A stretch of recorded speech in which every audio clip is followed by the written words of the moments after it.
are some ways I can get our church free from this guy? What are some ways we can do this? And I began to scheme on how it could be done.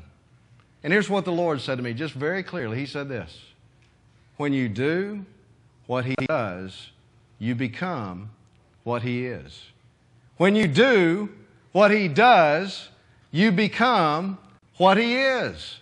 When you resort to the world's tactics, when you begin to do what this ungodly person that you're looking at is doing, and you begin to say, that's what I'm going to do, then you become them.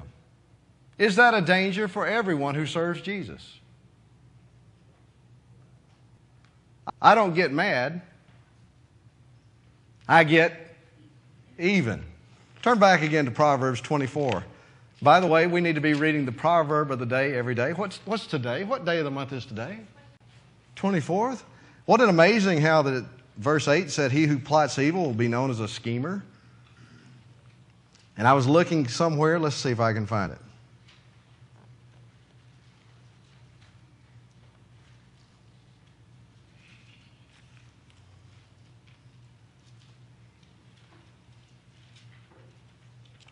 Here we go. Verse 29.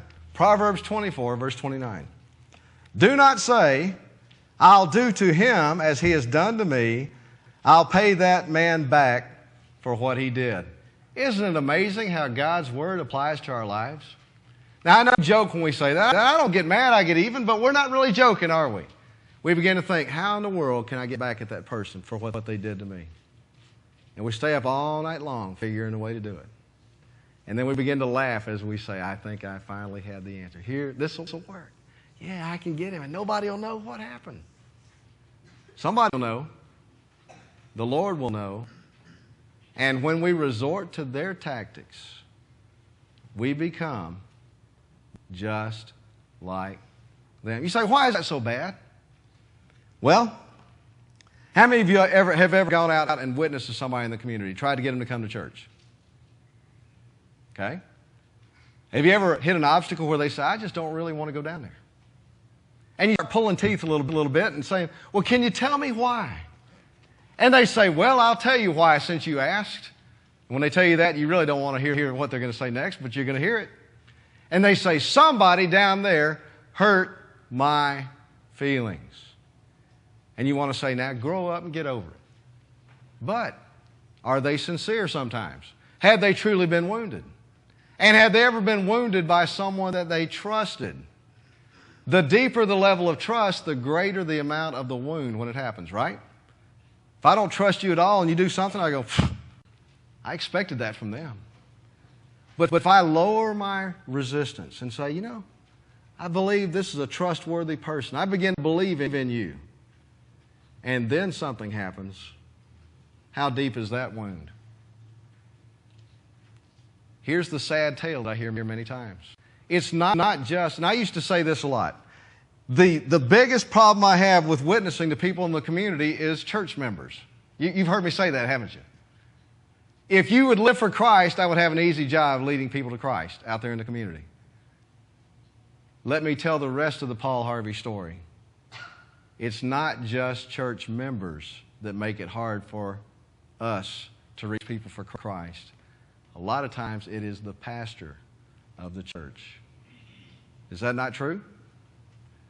Some of the deepest wounds in the community are from pastors who have done something to hurt someone.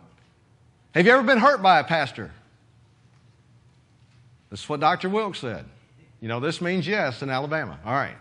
We have been, haven't we? Because we have trusted these men and put them on a pedestal. Well, we don't need to do that either. But do these men who are serving as pastors have a responsibility to stay at shepherd level and not allow themselves to move down to the level of wolf? Well, how does a shepherd turned wolf act? They become people users. Listen to verse 3 of our passage in Ezekiel. You eat the curds, clothe yourselves with the wool, and slaughter the choice animals, but you do not take care of the flock. You have not strengthened the weak, or healed the sick, or bound up the injured. You have not brought back the strays, or searched for the lost. You have ruled them harshly and brutally.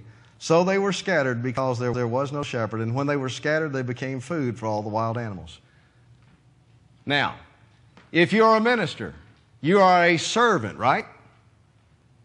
If you've been called to serve God, you're a servant. Amen? How many of you have been called to serve God in one capacity or another?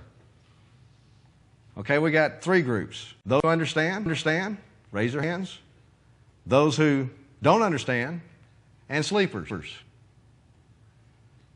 Let me ask that again. How many of you have been called to serve God in one capacity or another? We all have. All right. So we have to watch this thing. We don't need to let it become something that is for us. We are here to sacrifice ourselves, to serve other people. We're not here to be served. Jesus said, I didn't come to be served. I came to serve. As long as we can keep that mentality, we won't slip over into that wolf mentality. And that does a lot of destruction in the church, and it does a lot of destruction out in the community. So,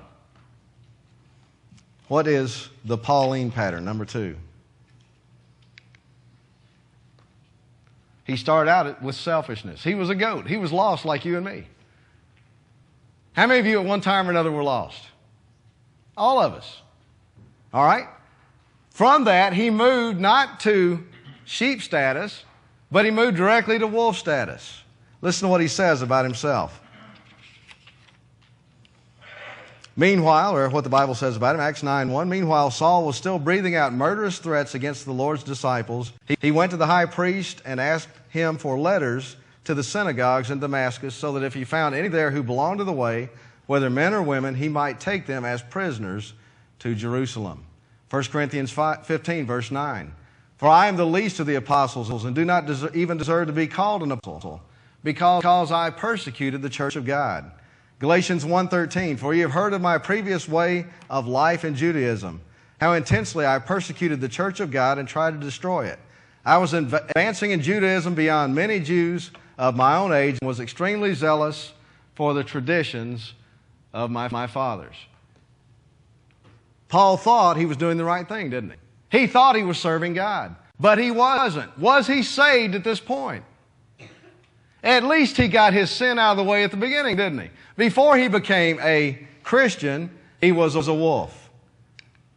And then as salvation took place, he moved from wolf to sheep. Picking up in Acts chapter 9, verse 3, as he neared Damascus on his journey, suddenly a light from heaven flashed around him. He fell to the ground and heard a voice say to him, Saul, Saul, why do you persecute me? Who are you, Lord? Saul asked. I am Jesus whom you are persecuting, he replied. Now get up and go into the city, and you will be told what you must do.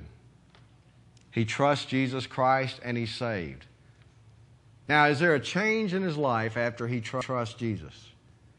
Those of you who read the Bible, you know there is. He moves to surrender. Moves immediately from being a sheep to becoming a shepherd. Acts 13:2, while they were worshiping the Lord and fasting, the Holy Spirit said, Set apart from me Barnabas and Saul for the work to which I have called them. So after they had fasted and prayed, they placed their hands on them and sent them off. Romans 1:1, Paul, a servant of Christ Jesus, called to be an apostle and set apart for the gospel of God. Galatians 1:1, Paul, an apostle, sent not from men nor by man, but by Jesus Christ and God the Father, who raised him from the dead. Tonight in discipleship training, here's what we were talking about. You don't know what causes someone to do what they do. You can judge someone's fruit, but you can't judge anyone's motives. You don't know what makes them tick. But now who does? We know that God knows what makes you tick. God knows your motives. But if you're real honest with yourself, do you know your own motivation? Of course, the Bible says in Jeremiah, the heart is deceitful above all things and desperately wicked. Who can know it? But in that quiet time before you go to bed tonight, begin to ask yourself this question. Why do I serve Jesus? Why do I do the things I do? If you do it to bring glory to yourself, you're on the fast track to becoming a wolf. And wolves do destruction to the kingdom of God. They don't build the kingdom of God. But if you look at your life and you can honestly say this, what I do because I love Jesus and I love his people then you have a shepherd's heart.